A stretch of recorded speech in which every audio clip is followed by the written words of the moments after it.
Let's be honest, there's no guidebook when it comes to relationships. So we end up having to stumble through life trying to figure things out for ourselves. What if there was a podcast that found the answers for you, that provided insight to build a successful relationship and ultimately find the companionship you've always hoped for? Welcome to the Girls Ask Guys show, where we answer the questions most people are afraid to ask when it comes to lessons in life and love.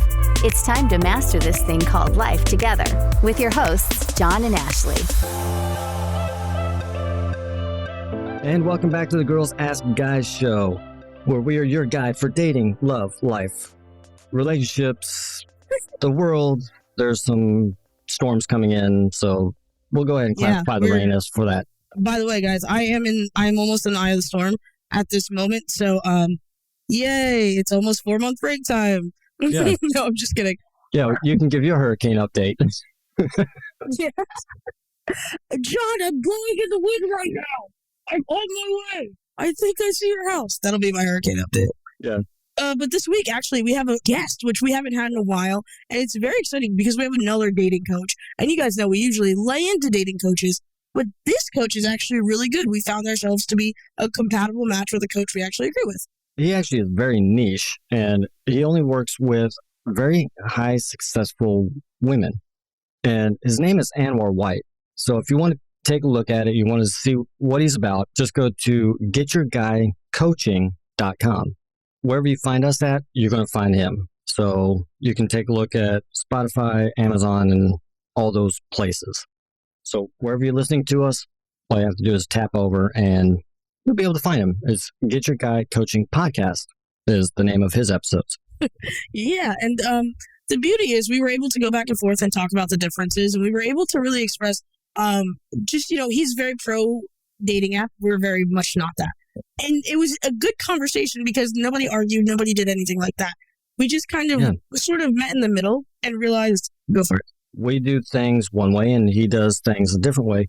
But when you sit down and you analyze it, we're doing the same thing. We're just coming at it from different angles. So we explain it one way and he explains it another way, which is rare amongst dating coaches and relationship coaches because usually they have a system that they follow and they are very rigid with that system and nothing else is going to touch it. Right. It's the end all be all. And that's one of our biggest problems with dating coaches to begin with.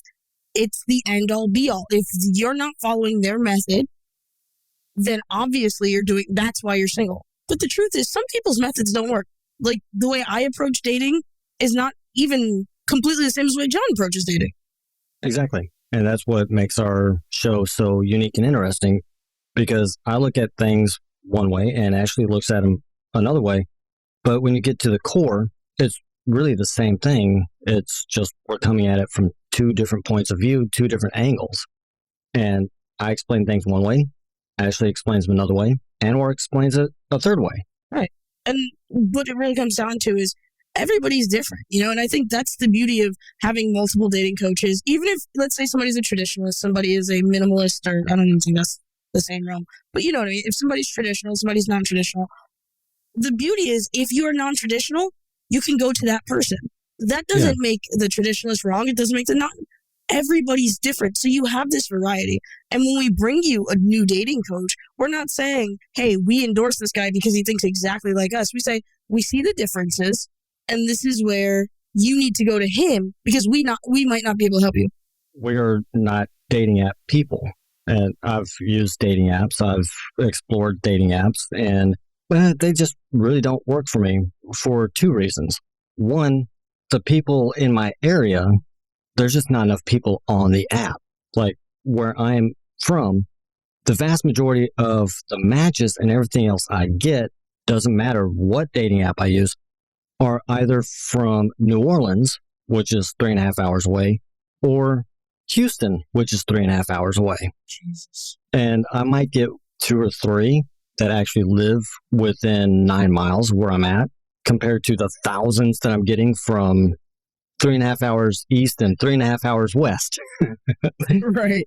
That's so funny. It's like your next door neighbor, Marge, who's like married to her husband. You know what I mean? She's just looking for something strange on the side. That's who you're going to match with. So that's one reason that I don't use it. The other reason that I don't use them is because it's always the grass is greener on the other side. Nope. I don't like this person because of, I don't know, they're not adventurous enough. They're not intelligent enough. They're right up. They say they're funny, but how are they funny? What's their sense of humor? What do they find funny? Exactly. There's no definition in there. Or you can actually get those apps where you have the free and paid subscriptions, and I'm inundated with scams. Mm-hmm. Oh, yeah. Hey, They're not a subscriber. are you looking I'm not for a paying sugar attention. mama? Are you looking for a sugar baby? Like, you know what I mean? Yeah. Like, it's people literally just on there asking you for money. And you're like, ugh. Yeah, they come through and they start the conversation, and then 2 or 3 messages in, they're going, oh, let's jump off of this and give me your email address. Nope, don't do that. Well, give me your phone number. Nope, don't do that either. Give me your social. Definitely not. Yeah, after I actually tell them, you're not getting my phone number, I'm not doing that yet. I don't even know you because I'm asking you a specific question. I love it when they actually pop in and they're from my area. I'm like, oh, really? Well, have you gone here? I do that. And they have no clue what I'm talking about. But I do that on, like, because, you know, Facebook is riddled with scammers. So I do that on Facebook all the time. Just so you guys know, scams are not limited to dating apps. It's all social media everywhere. Yeah. So on Facebook, when I find a scammer, I'll message them and they'll be like, oh, I'm from Los Angeles, California, knowing damn well they're not from Los Angeles. And I'll be like, oh, have you ever been to Orlando, Los Angeles? And they're like, yeah, that's my favorite part. And I'm like, okay, you fucking idiot. You know what I mean? Like, Yeah. that's Here's a tip. Google Maps. At least do your research, people. basically right. Exactly. They don't even put any effort into it. Yeah. But I guess the point, what we're trying to say is there's different strokes for different folks. Right. Yeah. I'm not ripping on Anwar because they use dating apps. I mean, it is a tool. No. But I prefer to balance it out. And so does he, actually. He actually will limit you. He'll put a time limit on how much time you actually spend on the app. And you'll hear that in Thursday episodes. Yeah. I really did like that. Now, what we did for Thursday's episode is we actually went through from the, not just our methodologies that we work with, but we also hit some of the bigger questions that we get, like, what's the biggest mistake someone can make on a dating app? I think my thing on that, they're not defining it enough. Well, in their profile, they don't define it, like what I've mentioned about, oh, I'm a very funny person. I enjoy having fun. Okay, well, what kind of fun? Give me an example. Right. I think that's one of the biggest mistakes people make, other than becoming addicted to the app and preferring that over approaching somebody in your grocery store, at the gas station, at a bookstore, wherever you happen to be. Yeah. Then we started looking at what happens next and setting up the first date and how to get ready for that first date. Yeah. This week's show is going to be very dynamic and to show you guys that, listen, we're not the only people. We have no problem saying that. We have no ego involved in that. If you are a successful woman who is looking for a man, he might be your person. As you listen to him talk, as you go visit his website, as you go make sure that you follow his content, because you should, you'll see that he might be the bigger connection and the bigger... Or the better match for you. Better match, exactly.